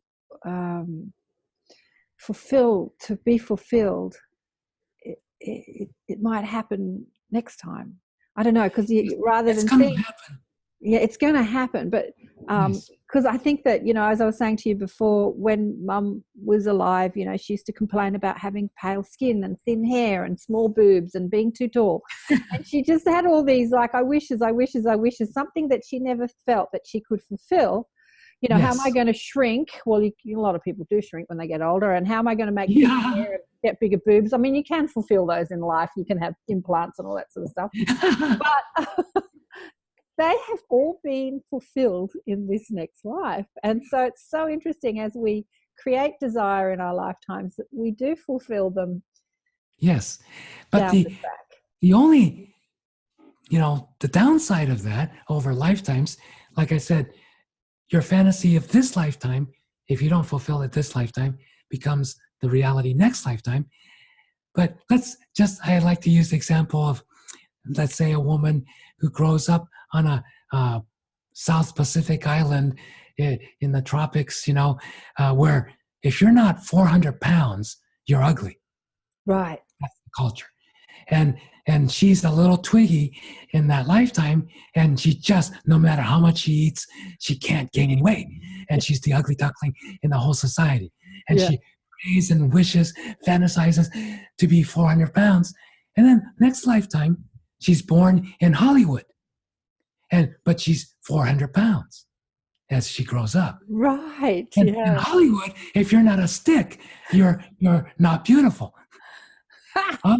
She never worked out the underlying, what the real karma is, not about how many pounds you weigh or not. It's about what made you want that so much. Yeah, to fit in or something, or to be adored, or to be revered, or that's the karma. So the real desire isn't about big boobs or little boobs or, tall or short or wealthy or, anything. It's about, what is it about? And if you really follow that back, how do we get out of karma entirely? Right. See, those of us who've been around so long in reincarnating so many times, we get tired of this reincarnation business. Yeah. Oh, no, not this again, right? Yeah. So then we start seeking, how do we get out of this? Stop desiring? Exactly. But you can't stop desiring. Just like the minute you say, don't look at the pink elephant in the living room, everybody's staring at it. Where, right? So you can't stop desiring. That's going to be even more harmful. So you have to get to the root of desire. And what's the root of all desire? is basically unconsciousness. It's basically you not knowing you already have it. Yes. And so anytime I examine, if I'm finding myself wanting something, it's coming from a place of, I don't have it, and getting this is going to make me happy. Yeah. So what is it that I don't have? It's not the physical whatever. It's the happiness. Yeah. Oh, I'm not happy. I want happiness. And I think because I got so happy the last time I got this thing, I want this thing again so I can be happy again. Mm. And you could keep doing that for a long time. But I just want to make an observation. I've interviewed, I've spoken to a lot of people, a lot of clairvoyants and healers, and your level of joy and happiness and nonchalance has given you amazing access like I've never experienced before. And there's just this connection to your sense of joy and humor and making fun, and that's given you this expanded awareness that, yes. And that's why we got to start with laughter. Yeah. Or at least with a smile. Because I can feel it, and I can see you reading me and looking, and I can see you because I've got pretty good access to it too, and I can feel you seeing me, and I'm like, wow, this is amazing. Yeah, it's beautiful. It's beautiful. And it's, what? And I just want to make another point about this desire, like stop desiring. It's almost like you don't just stop desiring, because as you say, desire is big, but you make it less personal, because you can still desire. Like I have desires, but I don't really need to see them fulfilled, because it's like I have a desire to have a healing center in Sydney. Desires like that. Like I want to see these things happen, but it's not like I have to do it, or exactly. Yes. It's about me, so we can still have to, like, I want to see the world change, and I want to see humanity uplift. I want, there's a lot of things I want, but they're not personal anymore. It's not about bring me the lover or the money or the big house. And I've had lots of those desires, and they're all very personal desires. But the desires now are about. And it's not personal because they're not really you wanting. So it feels like, I would definitely like to see world peace, right? Yeah. No brainer. But notice, I didn't say I want it. I'd like to see it. Yeah. I'd like to experience. Wouldn't it be nice? Humanity coming together. Yeah. I would like that. Yeah. That's fundamentally different than I want.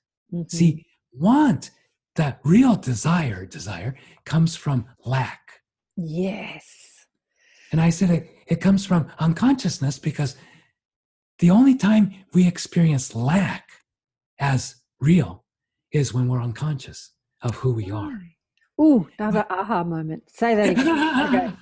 The only time we experience lack is when we are unconscious. So when we're in desire, like I don't have and I want, in that moment we are unconscious, because the soul knows that you have everything that you want. Yes. And it's all inside, right? Yeah, already. Inside. 100%. And so then the minute you start to really let go of all those personal, I need this, I want this, I got to have this, all that stuff, you start to experience more and more, no. All the things that I wanted most, like I'm sure if a person's being honest with herself or himself, and you got them in private and said, okay, what's your greatest longing? It's going to have something to do with love, being loved, having someone to love, having a love mate, something like that. Or even having a career that I could really love. Yeah. Going to work every day, loving it. Yeah. I love it, right? So, but when it becomes love, it's not wanting. And most people, until they get to a certain point, they confuse this incredible love that is seeking expression in this world from inside of them. And they misinterpret it as they're wanting love. Say Because that again. That's another. Say that again. so most people, when they experience this enormous love inside of themselves that's waiting to be expressed, having to be expressed, they misinterpret it as want. I want love. I want people to love me. I want to love, someone special. I want to meet the love of my life. I hear this so often, Michael, from especially middle-aged older women, Yeah. And they always say to me, when am I going to meet my soulmate? And I want to look at them and say, in the form that you're wanting, you're not. Because what you're asking for is something different. And this is exactly what you're saying. I don't tell them that because I let them keep their fantasy that they're going to meet their soulmate. Well, also because you said most of these are middle-aged women. Older, yeah. Yeah, because they're not in that being a young female, hot to make a baby. Yeah, they're not. Yeah, that's done. You know, so they're not thinking about let's hit the sack, with some hunk. They're looking at a relationship. They're looking at love. Yeah, they are. A partner. But with they whom feel that longing to have that. Yes. And yes. But they don't. They have to realize that longing isn't for a partner. right. That longing is the love wanting to be expressed. Rest. Okay? So they have to be the one to be loving. They have to be loving toward everybody. Does not just their potential mate, and this is the one thing so few people seem to recognize. If you're loving with everyone, you're going to have people lining up to be your mate. Yeah, it's like you're not going to have any shortage of people who would like to be your partner, right? Because everybody's looking for that. But if you're looking to love the one person, you're chasing everyone away. Yeah. Because you're closing the door for this one perfect, whatever you think is a good person to show up. No, if you're loving in every one of your relationships, the person who you're meant to show up with is going to have a wide open, you're going to be like outdoors. They can come in from any place. Yeah. They're going to find you. Getting back to this karma being how we respond and not what we get. Yes. You and Raphael have this beautiful spiritual relationship that I think a lot of women probably want. They see. And men too. And men too, yeah. But I get a lot of women asking me that question. When am I going to meet my soulmate? And, it's like until they learn about what you're talking about, until they start to experience that, it's just not going to happen. Because it's going to limit them to the focus of one person. And that's not what their soul is asking for, right? Their soul is asking for this expression of outward love in humanity. And it's such a paradigm of the third dimension, this one-on-one loving relationship. Like, I only love you and you only love me, and it's you and me against the world, darling. That is just so third paradigm. And a lot of these souls are these amazing healing women who are not buying into the third paradigm, and yet they're still asking for that third paradigm sort of relationship. Yes. Yeah. It's so funny.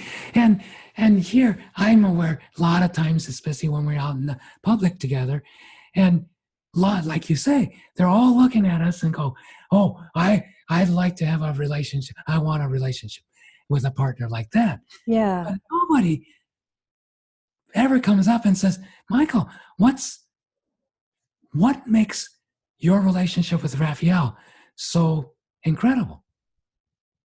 That's a simple question, I think. And the answer is very easy. I look at myself, I look at her. One thing we have in common, we have a lot of things, almost polar opposites. Mm-hmm. I like it this way, she likes it that way. I want to go left, she wants to go right, all kinds of things.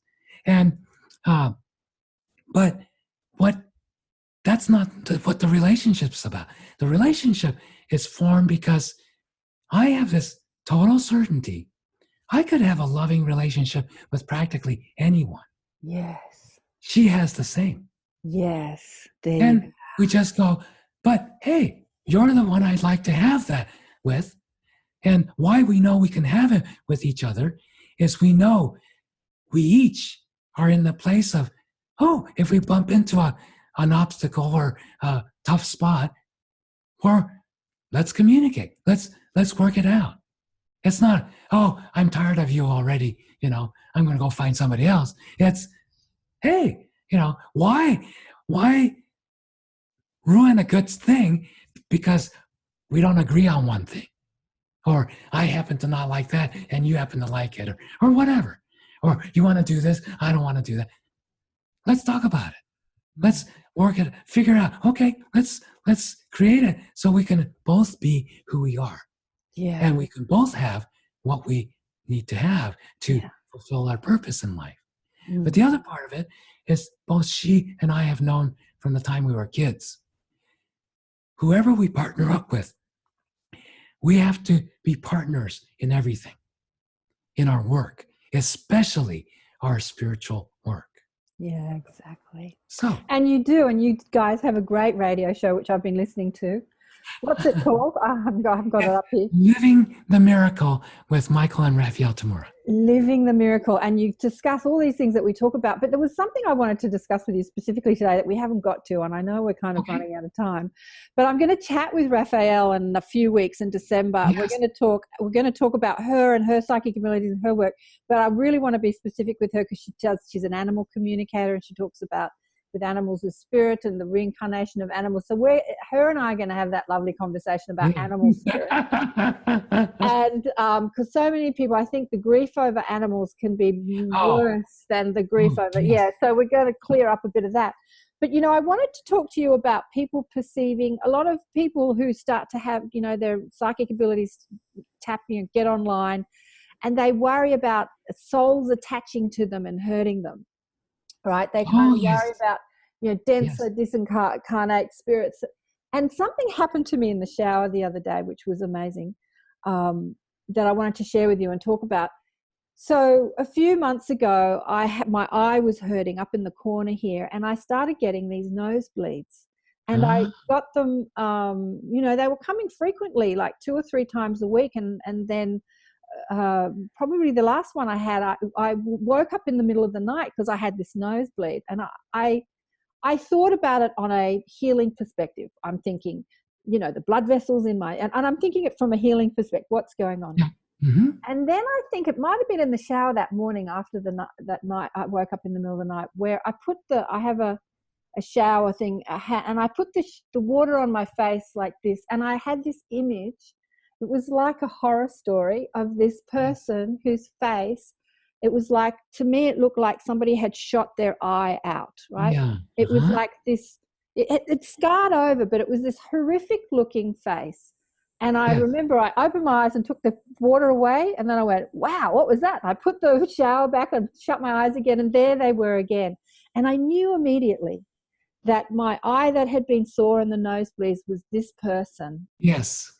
And I just sent them light, and I asked them, their guides to come in and whatever needed to happen. I really wasn't too versed in this. I had never experienced that before. Yes. To take them home, and that, they're loved and it's all fine, and ask them to do, because obviously they died from a gunshot wound to the, and I've not had a nosebleed since, like it's gone away. And I was just quite astounded by that, but I wasn't frightened. And I want people to know that even when, hurting spirits come and attach to them, it's nothing to be frightened about, right? Exactly. And that's the only time you kind of get into trouble, is if you're frightened, right? Then you resist. Resistance, what is that, the Star Trek? Resistance is futile. You will be assimilated. And that's why we resist. We're afraid we're going to be controlled. We're going to lose control. We're going to not be ourselves and things like that. And then, well, it does happen, where people give up their power and their seniority to some looky-loo being that is stuck, and they climb in, and the person freaks out and becomes all dramatic and traumatic, everything. But that doesn't need to be that way. Mm-hmm. If you own your space to be the spirit that you are, then it's just other spirits. Some of them, just like people, some of them are happy, some of them are unhappy. Some of them are incredibly capable and aware. Some of them are capable but devious and not so aware. And some of them are, all they want to do is control. Mm-hmm. So they're going to just climb in and go, they'll tell you anything, whisper sweet nothings to try to control if they think that's going to help them control you. Mm-hmm. But you don't have to pay heed to that. Mm-hmm. You can laugh. Again, first thing is a little laughter, a little amusement, and not taking it so seriously. Mm-hmm. If you take it seriously, your energy drops to that serious level. And then your energy's too low. But like you said, when I'm joyful, happy, and then very few things could really bother me. Yeah. Right? Because the vibration is too high. The bothering vibrations are too low. Yeah. It's like you don't even notice it. Yeah. And a lot of people are kind of scared of things that they can't see or perceive, like spirit, they're scared of these entity attacks. There's a lot of bad stuff going around the internet that, demons or evil spirits are going to present as angels. And so therefore you can't believe in angels because they're not really, there's just so much rhetoric going around, creating fear for your psychic abilities. And why would a being of light, why would a healer, attach a soul like that is hurting? To me, I've got my opinion. What do you think? You mean, why would a soul like that attach to a healer? Mm-hmm. Oh, okay. Is because everybody wants healing. Exactly. And the stronger you are as a healer, and the more you're interested in giving healing, it's not limited. Like you said earlier, that there's more people listening to what we were talking about in spirit than there are in the body. At the moment. But that's almost always true. Even if there's thousands of people listening in the physical, right? There's way more in spirit. There you go. And when I teach, I'm teaching in spirit. Yeah, I've seen that today. Bring it down, because I'm not anybody's body sitter. I'm not your body sitter. Yeah, if you want to hire a body sitter for your body, that's your prerogative, but I'm not going to be that. So I'm teaching spirit. And it's each soul's both freedom, free choice, and responsibility to bring what I'm teaching them in spirit into the physical consciousness of their body and learn it here. Right? So I don't even try to convince anybody in the body level.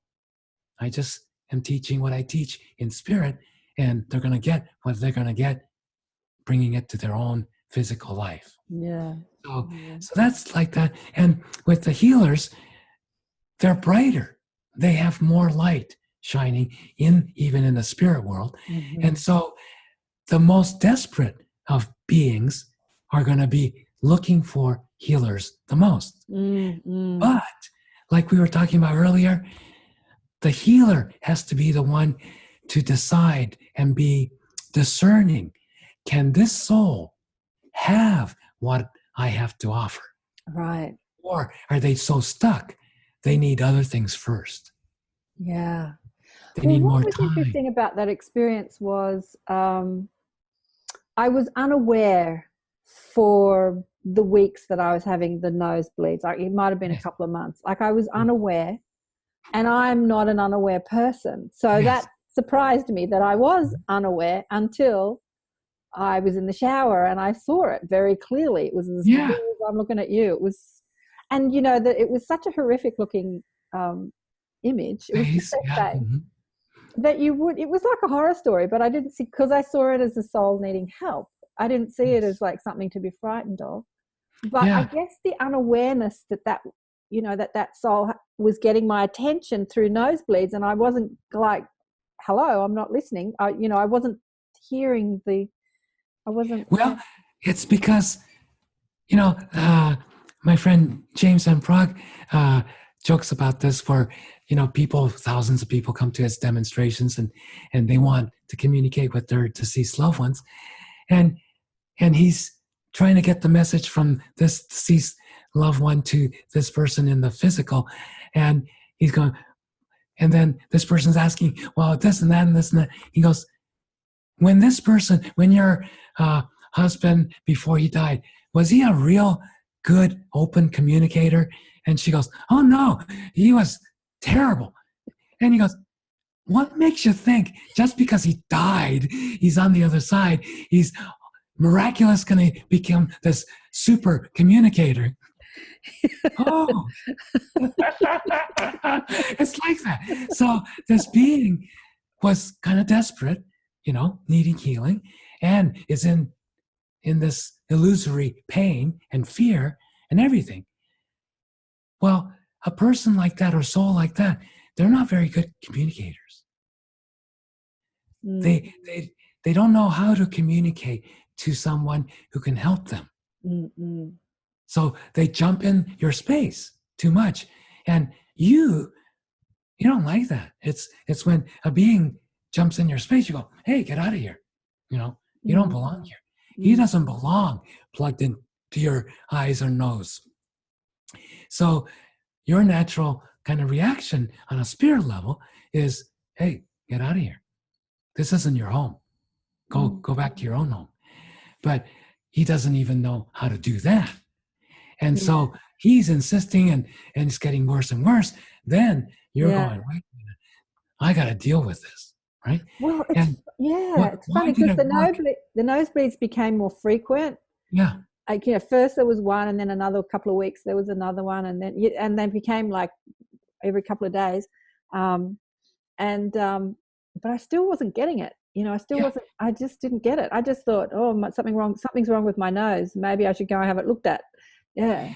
But also, you had to come down to a more physical level.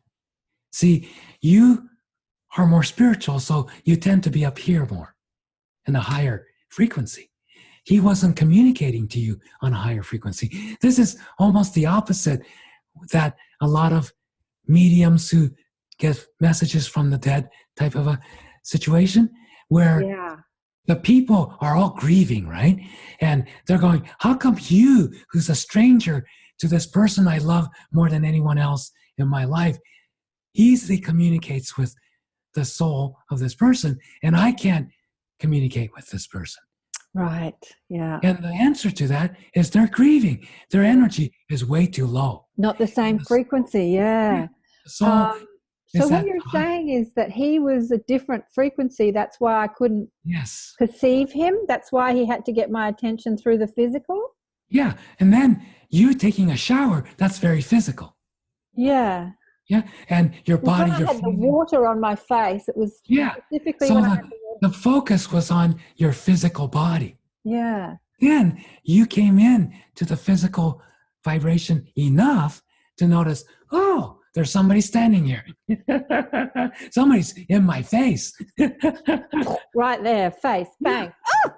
Yeah. But notice, just in everyday life, who do you have easier time communicating with and hearing? A person who sits, a few feet away from you, and they're not hysterical, they're not desperate, they're enjoying life, and they're just having a conversation, versus somebody who seeks you out as a healer and is grabbing onto you physically and saying, help me, please, save me, I don't know what to do. You can't even talk to them. They're screaming at you to save them. That's the similar situation. So if a person is happy and in their own space as spirit, you're going to be able to notice it right away, respond. Yeah, that makes so much sense. Because So- that makes so much sense. Because you've just explained. Because I've never been a medium who really does the whole I talk to dead people thing. But I can Exactly. talk to spirit all the time. But I'm just not tuned into that the lower levels of the astral where some Yeah. people are. Again, we all have our we're preferences our thing. and Yeah, expertise. Yeah. exactly. And so what you've said's made perfect sense. Right, interesting. You're fascinating, Michael. You really are. Bill was absolutely right. I could talk to you. I have no idea what time. Oh, we've been going for nearly 2 hours. Oh, I knew it would be a big Time flies. Time when flies you're- when you're having fun. So, all right. So I guess we've got to wrap this up now. So I was trying to address people that don't need to be scared of, crazy things they see, because it's just the spirits asking for help, just like if somebody was physical and they're asking you for help. So there's no need to be fearful. And And they don't have to save them either, just like with regular people. You have to go, oh, you need to go see a doctor. That's kind of what I said to this guy, because I'm like, this is not the work I do, shuffling spirits back to where they need to be. Exactly. And so I just sort of asked the guides to come in, and I said, can you listen to them, and can you deal with this, please? Exactly. And that's tremendous help. Just like a person who just, have a major physical injury. They're bleeding to death and they don't know what to do. You're the closest person. They say, help me. And you go, okay, we'll have to call 911. Yeah. That's the best thing you can do. Right. And in that circumstance. And so, but if you were medically trained, then, and maybe you're not a doctor, but you took first aid.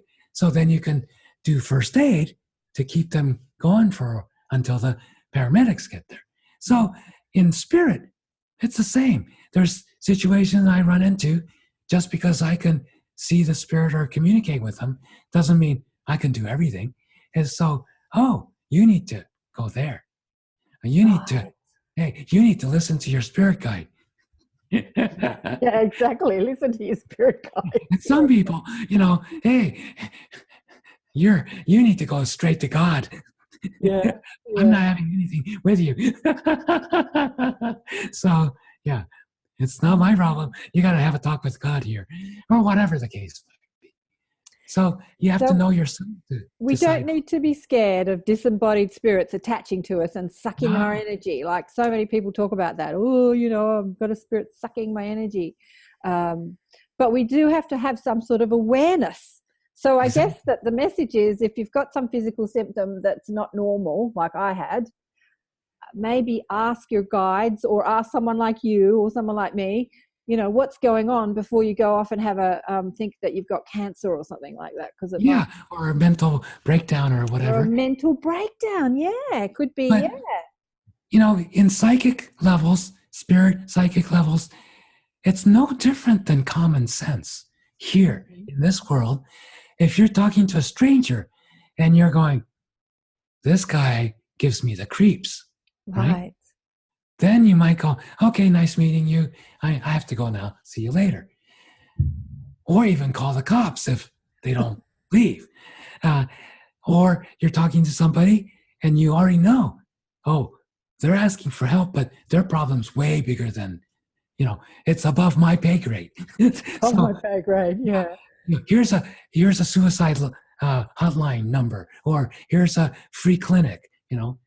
Even if you don't have any money, go there, or because I want to help you, but that's the best help I can give you. Mm-hmm. I'm going to mess things up if I do it because I don't know enough to do that. Or sometimes it's you listen to what they're saying, like you were mentioning on the internet. There's all kinds of stuff, from really great stuff to really terrible stuff. But somebody says, oh, but the angel could disguise himself as or the devil could disguise himself as an angel. And yes, anything could be possible. Anything can happen. But how can you, who's not a person who's not a clairvoyant, who doesn't, who believes, I don't see angels, I don't see spirit, demon or angels, nothing. Well, You got nothing to worry about if there's no thoughts, right? If you start having thoughts like, I should go kill myself, or I should go kill that person. Hey, look at serial murderers. How many of them said, my dog told me to kill that person, or God told me to kill that person? God would never tell somebody to kill that person. And I'm pretty sure a dog would never tell someone to kill that person. So who is this person listening to?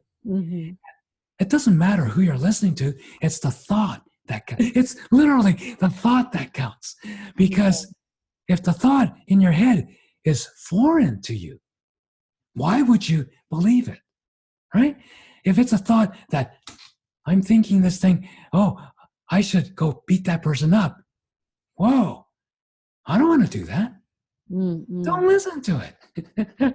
Then a being that's trying to control you even isn't going to be able to. You're going to laugh at them saying, go get a life, right? You don't have to be a full-blown clairvoyant or medium or know how to, be an exorcist or anything like that. You're going to just go, hey, give me a break, Yeah. Go bother somebody else. Yeah. If it's God talking to your higher self, then it feels good. If it looks good and it doesn't feel good, like your intuition. If it doesn't feel good, then it's not your higher self or guides talking. Feeling itself is a really tricky area. A lot of people, spiritual people, because they don't want the people they're teaching to intellectualize, and go analytical, they use the term, okay, well, trust your feelings. But they're talking about intuition, not your emotional feelings and feeling of pain and discomfort or pleasure, that type of feeling. Because you could, when you give the ego what it wants, temporarily, it's going to feel good. Yeah. It's like, oh, eat all the chocolate you want, right? It's going to be very pleasurable until you're sick to your stomach later on. Yeah. So when you're placating the ego, it's going to feel like relief. When you're, regardless of your ego screaming, you go with spirit, sometimes it's the most uncomfortable feeling. It's not something, it could be even painful and really uncomfortable. And because you're going against, according to the ego, you're going against the ego. Okay. This happened to me yesterday. Has a temper tantrum. This happened to me yesterday. I don't know how to explain this in human terms. I was having some thoughts. I've been mentoring a young healer, and we've been swapping. She does a particular healing technique that she's teaching me, and she's doing it on me. And then I've been mentoring her about all this stuff we've spoken about. And I started thinking, I think I'm going to stop this now. I don't really need her help. And my guides were saying to me, oh, you're so in your ego with this, like, receiving help from people. You always want to push people away because you don't want to receive help. And they're really giving me a hard time, and it didn't feel good, right? And I didn't want to listen to them. And I wanted to just say, look, I don't want to do this anymore. And so it didn't feel good, but I knew that they were spot on, because I was just like, oh, damn, I'm doing it again, right? Yeah. And that's huge. You trusted your intuition, your guides, what the guides are telling you. And instead but it didn't feel good. You're right. It felt like I was being chastised. Yeah. Because I kind of was, because I was letting ego run the game, right? But when you go with the ego, it's going to feel, you're going to get a thrill. It's pleasurable, things like that. And a lot of times, especially when the ego is trying to pull you away from spirit, right? Yeah. So the ego wants a quick fix right now, and if it's happy, temporarily, until it's unhappy about the next thing. This is a conversation we could spend another 2 hours talking about. Right. Okay, so I guess listening to your guidance and intuition, if it's not connected to your feelings, it usually is emotional. It does. I have to say that what they say feels like common sense. So it just Yes. feels right, even though I'm taking, like, my ego is pushing back and it doesn't want to give in. Yes. It still feels like I need to listen to it. It feels right. It still feels That's right, two but it different doesn't feel. levels. Two Yes. different levels of feeling. Levels of It feels feeling. bad and it There's- feels right. It's so. There's- so You're talking about the feeling in your heart, your feeling in your fourth chakra. That is how you feel about the intuition, about what the spirit guide is telling you. You feel it's right. That's that. It's a higher feeling. But down in the second chakra, that's sensation, bodily pleasure, sensation, emotional feeling.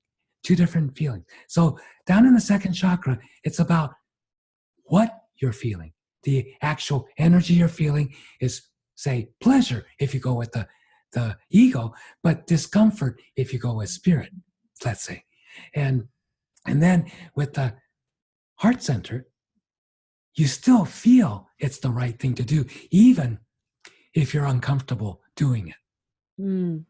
So yes, that type of feeling is what most spiritual people talk about. Trust your feeling.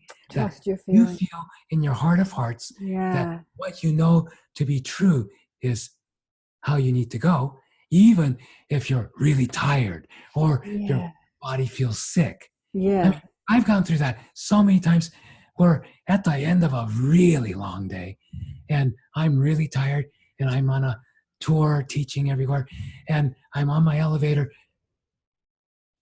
all I want to do is go to my room and have a glass of water or something, relax, just go to sleep, right? And then I get, no, you have to go to the gift shop. And I go to the gift shop. It's not just about going to the gift shop. There's two people who desperately need my help. Mm-hmm. Yeah. And I spend 3 hours with them in a gift shop as a prisoner, as a hostage. Oh, look, I know that this is a whole other show because that's where I think so many people get confused about listening to their guidance. Yes.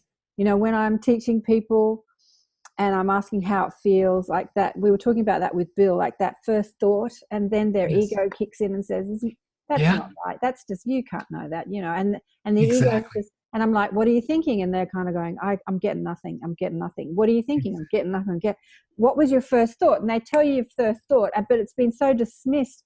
So it doesn't, in this instant, this nanosecond, that thought felt right, but then the ego overrides it. And now the ego is making you feel really bad. Anyway, that's a whole other.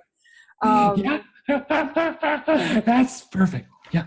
But Michael, any pearls or gems you want to leave? Because I know that you can sort of sense the people that are going to be tuning into this broadcast. I think we've covered it all. We've covered a lot. We haven't covered it all, but we've covered it.